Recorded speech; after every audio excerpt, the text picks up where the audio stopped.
Hey, good morning, guys. I hope you're running 2 minutes late because I'm running 2 minutes late. It's just one of those beautiful mornings like that, right? Hey, Yes. Jeff, you there? Yes, I am. Okay, cool. You guys are super lucky to have a really cool guest this morning. His name is Jeff Kirk, and he's actually my best friend since high school. I don't know if any of you guys got one of those best friends from high school that you basically hear from every single day, and I hope you're fortunate like that.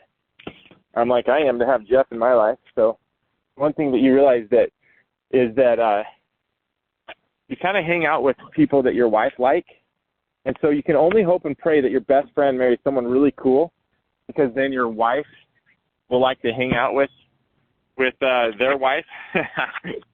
So anyways, Jeff and Ellie are some of our best friends since day one, high school, and we're just lucky to have them in our life. So as you know, Spencer, you're so nice to say all those nice things. yeah. You know, I just got to. But anyways, so one thing to realize is what we're talking to about the community today is perspective. And I've been wanting to get Jeff on the call for a few months just because any topic we're covering, he's a professional in, because that's just how he lives his life, is professionally. And in all aspects, not only professionally, but just great father, great husband. But let me tell you something real quick. I want to talk about perspective with Jeff because he's got the best perspective. And as you guys know, I'm telling you, perspective is everything. And it's the way that we can just change our lives and have a better, greater outlook. And so I just want you guys to realize that, first off, perspective is everything. And number one, and number two, Jeff has the greatest perspective ever on life. And so Jeff, I'm going to share just one quick story and then probably go into another quick story, depending on perspective. So one time I'm dropping Jeff off pretty late at night. We're probably just having some fun with our almost teenage kids. And sometimes we like to test mama's patience and come home later than midnight, just, you know, whether we're riding out in the desert with the kids or having a fire or camping. So this particular time we ended up getting home pretty late, and Jeff, someone had toilet paper Jeff. And my first perspective was very negative and kind of pissed off. Like, what the heck? Like, that's going to take forever to clean up. And Jeff said, "Are you kidding me? I'm so flattered that someone would think so highly of me and think that I'm so popular that they would toilet paper me. I always dreamed in high school that someone would toilet paper me, but now someone's toilet papering us." So Jeff turned around the perspective, like, absolutely, really, really quick. And Jeff, to me in my life, is really good at changing that perspective around. Jeff, do you remember that? Yeah, I do. That was a great moment in my life. I've been waiting a long time for that. He waited his whole life to get toilet paper, and I was pissed off about it, guys. And Jeff was excited about it. So that's just the way Jeff thinks as far as, like, perspective. And just super grateful for your perspective, Jeff, on life and situations.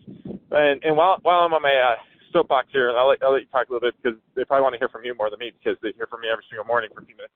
I don't know. You're entertaining. I'm entertained. I feel like I'm enjoying the show. Oh, shoot. And number two is, so Jeff served a mission for our church in Georgia, and I was in Mississippi. So we were only one state was in between us. And so we both went to the South. And so his perspective, I mean, when these missionaries that go out for their church or just go serve in the military for a few years, it's not easy for these little boys. They're, you know, we're babies, man. We're mama fed and just fat and hungry, and just life is pretty darn perfect. Then we get kicked out the door, and it's a little bit of a rude awakening for most kids. And I know certainly it was for me. I think I wanted to come home every single month for 3 months, and I may have done that and then went back out too. So that being said, Jeff, what was it like for you when you went on a mission? Was it hard for you at all? No, it's kind of a dream come true. I finally was at a point where I got, like, you know, first of all, the MTC was just super fun because, you know, you get 3 all-you-can-eat buffets, you know, breakfast, lunch, and dinner. I got to sleep in an extra hour. We didn't have to wake up till 6:30, you know, and I was used to waking up around 5 or 5:30 before I left, you know. So I was like, what? We got to sleep in an extra hour? Like, I was so excited about that. And then, you know, I didn't have many bills when I was on my mission. I didn't have to worry about helping out with the rent or with the phone bills or anything like that, like I was used to doing back at home. So I just felt very stress-free and so grateful. Like every day I was like, people were complaining about the food, and I'm like, are you kidding me? You know, like I was in the cafeteria stuffing my pockets with cookies, you know, for snacks throughout the day. But I was so excited. I definitely missed my friends, you know, but I didn't feel like I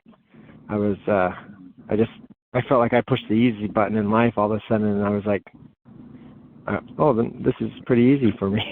That's awesome. So I'm actually in truck driving with Ethan right now, so Ethan's listening to you, Jeff. I love that boy. I love that boy right there. He's awesome. He's a good boy. So we're running a little bit late to work because we went and saved seats at this Easter pageant on Main Street and Mesa Drive. There's an Easter pageant. You guys can't miss it. It's every day this week, starting at 8 o'clock. And it is the best thing ever. So I went and saved seats there, and now we're heading into work just a few minutes late. But, Jeff, I'm going to back up.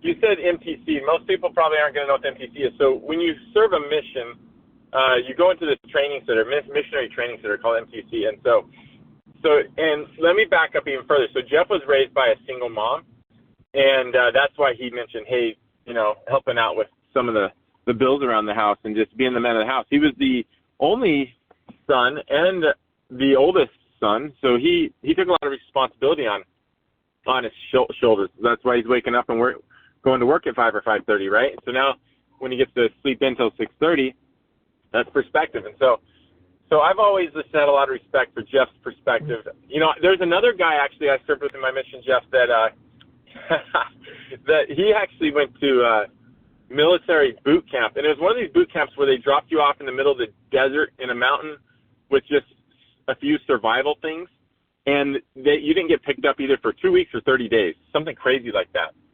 And so a mission to him and leaving home and the comforts of life was a walk in the park, because he's like, nothing will compare to that few weeks or a month out in the desert by myself, just starving and having to find my own food and kill it, right? Oh, yeah. That sounds like the Anasazi program. Yes. And so it's all perspective. So it's weird to me how, you know, perspective just changes everything. If you can change your perspective, you can change your attitude, you can change your happiness, you can change your relationships, you can change your work life, everything. And so I always go back to Michael Bilowitz. He's on my YouTube. He was on this call a couple months ago. Yeah, I'm reading his book right now, thanks to you, Spencer. Oh, you are? His dad's books. But he helped. He helped. Come on. I gave that to Jeff's son, Noah. Noah, by the way, his name's Noah Spencer. I gave that son because he's in this class with my daughter's in the class too, as seniors at Mountain View Mesa High School, where I don't remember them having a class on the whole Holocaust. Yeah, Holocaust.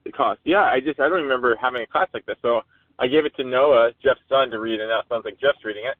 But back to perspective. So Michael's dad was actually a friend of mine, Mr. Bilowitz, and you know he survived. He was a Nazi camp survivor, and he helped free a bunch of people. And his perspective, you know, to stay alive in those Nazi camps, you would have to act like life was good and life was fine. You'd have to wake up every single morning, despite of what the reality was around you of people being shot and killed on the daily, and you seeing a lot of people die daily. You would have to have a perspective that was different from others if you wanted to survive, right? So that's when I think of perspective, I always think of Mr. Bilowitz's perspective.